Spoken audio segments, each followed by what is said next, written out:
Hello dear students, in this video we are going to learn about the compounds of group 15, that is compounds of nitrogen family. We are going to study this.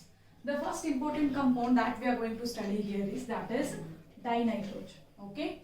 And then we are going to study about the ammonia, oxides of nitrogen, nitric acid HNO3, and then phosphorus allotropic forms we are going to study.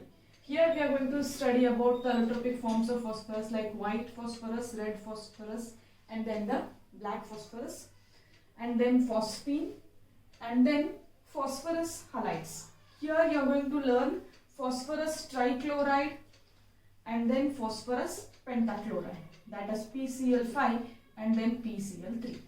So this is brief of the compounds of this nitrogen family, okay? The first important thing, that is dinitrogen, we are going to study. So what is dinitrogen? Here is di, which refers to two, that is two atoms, N triple bond N, that is N2 we are going to study here. How we are going to prepare this is commercially when we carry out a liquefaction and a fractional distillation of air. As you know that air which contains a nitrogen in it, so that when we carry out a liquefaction and then fractional distillation of this air, so what happens here is, as you know that fractional distillation where the boiling point of the different compounds will be there, so one with the low boiling point that will distill out first, okay? Here the boiling point of N2 is that is 77 K, whereas for the oxygen that is 90 K. So the N2 being having the boiling point as 77 K, no, that will distill out first. So we are going to get it. The cost of this is very much high. That is why we are not going to prepare the N2 like this by the fractional distillation. Okay, economically this process is not fit. Commercially this is how.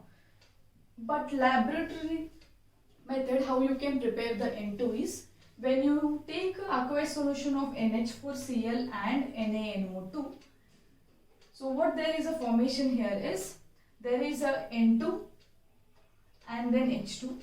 Along with this, no, there is a little amount of this NaCl, NO as well as HNO3 will also be produced in this. So in order to remove these NO and HNO3 from this, no, what we are going to do is we are going to react this with the H2SO4 or the potassium dichromate, so that we are going to get only this N2 molecule, okay? So this is the first method of preparation, okay?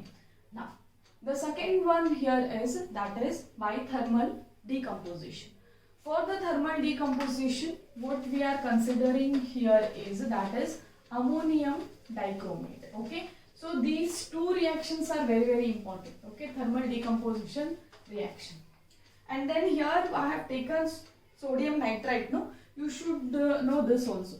So when to say nitrite and when to say nitrate, okay?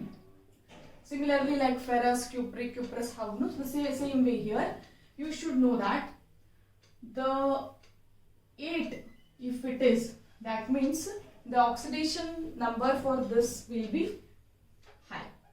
So when we say the I, that is nitrite, then the oxidation number for this will be less. So for better understanding, if I consider NO minus and NO3 minus, no, you should find out the oxidation number and then you have to tell whether it is a nitrate or the nitrate. Oxidation number with more, that will be called as a nitrate, the less one will be called as a nitrite, okay? So this you have to remember, it is just the basic information. The second method is thermal decomposition, that is by ammonium dichromate. So the valency of this ammonia, that is NH4, is +1 and dichromate, that is Cr2O7, is having 2 minus. So this cross you are going to do, so NH4 twice Cr2O7. So this one when you are heating, what you are going to get is, you are going to get a N2 plus water molecule and then Cr2O3, okay? This is very simple. Just decompose that in that is ammonium dichromate. You're going to get N2 and this Cr2O3 and then H2O will be formed. The next important, and this is the method where we are going to get a pure N2. Okay, that is we are going to get here. That is when barium azide, when we are carrying out a thermal decomposition phenomenon, that is when we are heating this, what we are going to get is we are going to get barium along with this N2. So you are going to get a pure nitrogen there. So azide is nothing but N3 minus, okay, and then this barium, you know that it is having 2 plus and this, so that is why I have written here BaN3 twice. So decomposition will give this Ba separately and N2 separately. This is about the preparation. This is very, very important. Okay, first is this important and then second this. You have to remember this. The next is properties of this dinitrogen. It is a colorless, odorless and then non-toxic. That means it is not harmful and it is not having any color and it is not having any taste, okay, and it is not having any smell also. So it is colorless, odorless and then non-toxic.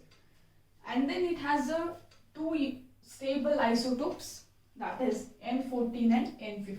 So isotopes are those where the atomic number for them will be same but the mass number will be varying. That is why this is N14 and N15. These are the stable isotopes for this nitrogen. Okay, and then the solubility of this N2, it is very low in water, that you have to know. Okay, and then it has a low freezing and boiling point. Out of all this, one important property that you have to remember here is that it is inert at room temperature. Okay, very, very important. You have to remember this. The N2 is inert at room temperature. Why? Because you can see N triple bond N, you can check here, it is having octet configuration here, okay, 2, 4, 6, 8. 2, 4, 6, 8. That means it is most stable and that is why it is inert at room temperature. The one more reason what you can say here is the bond enthalpy value for this is very much high. As a result, what happens? It is having inert nature. Okay, remember this. The reactivity increases with increase in temperature. Why? At room temperature that will be very stable. As a result, what happens if you want to carry out its chemical reaction for this, you have to heat it. Okay, then only the chemical reactions will be taking place. That is why reactivity increases with the increase in the temperature. Okay, next one is this will react with metals as well as non-metals. If it reacts with the metal, then it will form a ionic nitrides. If it reacts with the non-metals, then it forms a covalent nitrides. Very, very important. Remember, with the metals, what it forms is, it forms ionic nitrides. With the non-metals, it forms covalent nitrides. Okay, so that you have to keep it in mind. I have written two examples there. Okay, first one is C. When lithium is reacting with N2, okay, then N2 which is having this -3 here and lithium which belongs to first group, so that is why +1. Okay, the same reaction I will write here and explain you. Lithium plus N2. So what there will be a formation is this lithium nitride, that is Li. This valency will go here, this valency will come here, L3N. Okay. Similarly with Mg plus N2, magnesium which is having the +2 oxidation state, this is -3. These two will exchange. So magnesium nitride, Mg3N2. Okay. This is with what? This is with the metals. So there is a formation of ionic nitrides. Whereas why ionic? Because the first group element and second group elements, they will form the ionic compounds there. Okay, lithium plus and Mg2 plus. That is why. The next one is with the non-metals. So with the non-metals, when we react N2 with the H2, so what happens here is there is a formation of ammonia NH3. So this reaction you have to carry out under a high temperature, then only this takes place. Okay, this is with reaction with the metals and the non-metals. The next one is with the oxygen. With oxygen N2 plus oxygen, there is a formation of 2N. Okay, this you have to remember. Very, very important. The last part of this dinitrogen, where we are going to study about the uses. The uses of this is, it is used in the manufacture of ammonia. Okay, it is used in the fertilizers, and then to create an inert atmosphere, because it is not reactive at room temperature. That is why we are using, and then as a refrigerating agent, that is also its one of uses. Okay, so the 7.3, they have mentioned the in-text questions there. Okay, the first question, simple it is, you can check out, that is, write the thermal decomposition for the sodium azide they have given you. Here I have written barium azide. Similarly, you write sodium azide, NaN3. Okay, that is Na valency is what? +1, and then N3 valency will be -1. So this is barium sodium azide. Just consider here NaN3. This, when you carry out thermal decomposition reaction, there is a formation of N2. Okay, so this also forms what? Your nitrogen here. So along with this, sodium will be formed. Okay, so this is about the thermal decomposition by taking what? Sodium.